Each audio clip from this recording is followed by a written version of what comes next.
We had plenty of important stories on today, clearly out of Afghanistan, the debt ceiling, which is still in stalemate right now, and the continuing cell phone scandal out of the UK. But the story that really spoke to me today was about childhood obesity. We have this article in the Journal of the American Medical Association in which the authors suggest that childhood obesity is such an incredibly serious problem. These are doctors who are seeing, at one point, toddlers 90 pounds. And then they saw the same child at the age of 12, and she had high cholesterol, heart problems, type 2 diabetes, which is the adult onset type of diabetes, serious life-threatening illnesses.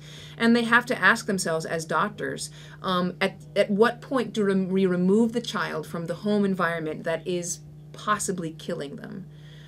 That point of view, as extreme as it sounds, is understandable to me. I too think that obesity is such an incredible health problem, and it's a problem that people don't want to talk about. So often obesity and food is involved in emotional problems, it's involved in guilt, it's involved in our family traditions and the way that we're raised. It's a really, really difficult problem to fix. It's not like things like a disease or multiple sclerosis, as terrible as those are medical issues. Food is touchy. So childhood obesity, when a child is being raised as morbidly obese, how do we as a community deal with that?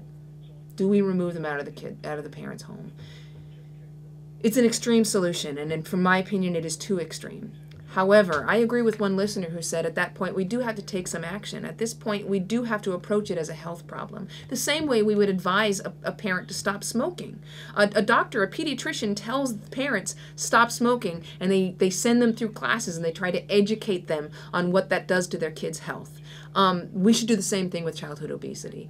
After that, if that doesn't occur and a child's health really is in danger, I guess that's for calmer heads than mine to deal with. But we do need to start somewhere. And maybe where we need to start is by educating parents. Maybe they're not aware of how serious it is. Maybe the entire country isn't aware of how serious the obesity problem is. That's my take.